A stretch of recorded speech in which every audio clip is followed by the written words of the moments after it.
मशरिक़ वस्ता में जैसे जैसे कशीदगी बढ़ती जा रही है वैसे वैसे अब पूरी दुनिया की नज़रें दरअसल टिकी हुई हैं। पिछले दिनों अमेरिका और इजराइल के जो सरबराहान हैं उनकी भी बैठक हुई। इधर ईरान भी एक तरह से पूरी तैयारी से डटा हुआ है। ईरान के supreme leader ayatollah Ali Khamenei का कहना है कि वो डरने वाले नहीं हैं, बल्कि उनके जो मुजाहिदीन हैं, पासदारान इनकलाब के जो सिपाही हैं, वो दरअसल मशक शुरू कर चुके हैं, ट्रेनिंग शुरू कर चुके हैं और वो अब किसी से डरने वाले नहीं और पूरी ताकत के साथ मैदान में उतरेंगे। लेकिन आपको बताते चलें कि ईरान और इजराइल के अमेरिका के दरमियान अगर जंग होती है, क्योंकि इस जंग में कहीं ना कहीं पसे पर्दा इजराइल भी शामिल होगा। यह दुनिया अब जान रही है कि जहां पर इजराइल है वहीं अमेरिका है और जहां अमेरिका है वहां इजराइल है, यानी ये दोनों एक ही चोली के एक ही आप ये मान लीजिए कि एक साथ नजर आते हैं और ये एक दूसरे से अलहदा नहीं हो सकते हैं, क्योंकि इन दोनों का जो दुश्मन है वो ईरान है और ऐसे में ईरान को ख़त्म करने के लिए अमेरिका और इजराइल हमेशा साथ रहते हैं। लेकिन दरअसल जो सबसे बड़ा खतरा ईरान अमेरिका के सामने है, इजराइल के सामने है, वो जो सबसे बड़ा खतरा है वो खतरा है खलीज फारस और अबनाए हुर्मुज। जी हां, ये दरअसल पूरा समंदरी रास्ता है और इस समंदरी रास्ते पर जो एक तरह से कब्जा है, जिस पर हमेशा ईरान की निगाहें होती हैं। ईरान का इस पूरे इलाके पर कब्जा है, या फिर कहा जाए कि ईरान के जो इत्तेहादी ग्रुप हैं, चाहे हूसी लड़ाकों की बात की जाए, हमास की बात की जाए, पॉपुलर मोबिलाइजेशन जो ग्रुप है उसकी बात की जाए, या फिर इसी तरह से हिजबुल्लाह की अगर बात करें, तो जो सबसे बड़ा खतरा मशरिक़ वस्ता में अमेरिका और इजराइल के लिए है वो जो अरब सागर है, यानी खलीज जो फारस है और अबनाए हुर्मुज, यहां पर दरअसल सबसे बड़ा खतरा और यह सबसे बड़ी कमजोरी अमेरिका और इजराइल के लिए है।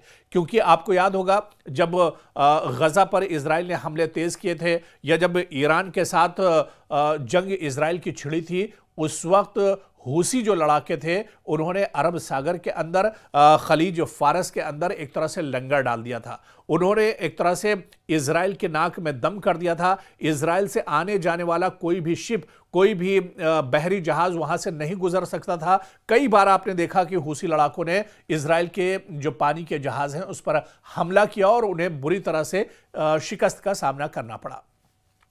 तो जो सबसे बड़ी कमजोरी मानी जाती है मशरिक़ वस्ता में अमेरिका या इजराइल की, वो दरअसल समुद्री रास्ता है।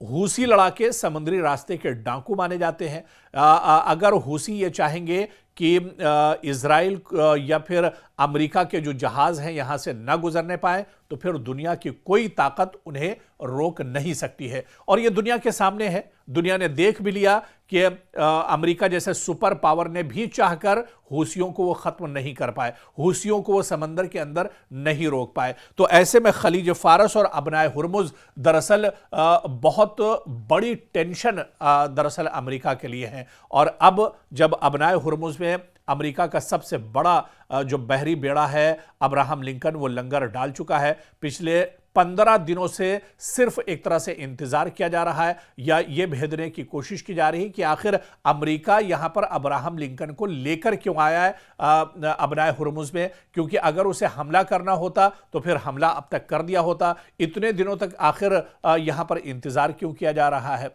खैर, दरअसल इंतजार जो माहिरीन और एक्सपर्ट हैं वो यही बताते हैं कि अमेरिका दरअसल जंग नहीं चाह रहा है, जो अंदर की बात है। बाहर से तो गीदड़ भभकी डोनाल्ड ट्रंप की और बिन्यामिन नेतन्याहू की आती है, बयानबाजी लगातार उनकी तरफ से होती है कि ईरान तबाह बर्बाद हो जाएगा, ईरान खत्म हो जाएगा, ईरान के सुप्रीम लीडर को मार दिया जाएगा और उन्हें खत्म कर दिया जाएगा। लेकिन अंदर से अमेरिका और इजराइल जंग करने से डर रहे हैं और इसी वजह से वो जंग नहीं लड़ पा रहे हैं, क्योंकि मशरिक़ वस्ता में अमेरिका की बहुत सी कमजोरियां हैं। मशरिक़ वस्ता में इजराइल चारों तरफ से एक तरह से फंसा हुआ है। इसी तरह से अब ईरान अमेरिका के साथ दरअसल जंग नहीं चाह रहा है। अमेरिका दरअसल अबनाए हुर्मुज को नहीं भेद पा रहा है। अमेरिका दरअसल खलीज फारस में उसकी बहुत सी कमजोरियां हैं, उसे एक तरह से नहीं भेद पा रहा है। और यही वजह है कि खलीज फारस या अबनाए हुर्मुज इस वजह से भी बहुत इंपॉर्टेंट हैं, क्योंकि दुनिया की तेल सप्लाई का जो अहम सबसे अहम रास्ता है, जो सबसे अहम जरिया है, वो दरअसल खलीज फारस और अबनाए हुर्मुज है, जहां से दुनिया की तेल सप्लाई का सबसे अहम इसे रूट माना जाता है। सबसे ज्यादा तेल सप्लाई दरअसल खलीज फारस और अबनाए हुर्मुज से ही होती है। ईरान अगर यहां कशीदगी बढ़ाई गई तो आलमी तेल की कीमतों में बहुत बड़ा उछाल होगा, जिससे अमेरिका और यूरोपीय जो मईशत है वो एक तरह से मुतासिर हो सकती है। तो दरअसल ये एक बड़ी वजह है। अमेरिका दरअसल यही नहीं चाह रहा है। अमेरिका चाह रहा है कि अगर यहां पर जंग हो जाती है तो फिर अबनाए हुर्मुज में किस तरह से वो निपटेगा, खलीज फारस में किस तरह से वो निगरानी कर पाएगा। तो ऐसे में एक बड़ा खतरा कहीं ना कहीं अमेरिका और इजराइल के लिए बना हुआ है। और जो सबसे बड़ा खतरा है, जो सबसे बड़ा चैलेंज है अमेरिका के लिए, वो खलीज फारस और अबनाए हुर्मुज है। ऐसे में आने वाले दिनों में अगर जंग होती भी है, जिसके इम्कानात बहुत कम है, लेकिन अगर जंग होती है तो फिर अमेरिका इस महाज पर किस तरह से ईरान को साधेगा, या जो प्रॉक्सी नेटवर्क के जो इत्तेहादी हैं ईरान के, उन्हें अमेरिका किस तरह से आने वाले दिनों में साधता है, यह देखना अहम होगा।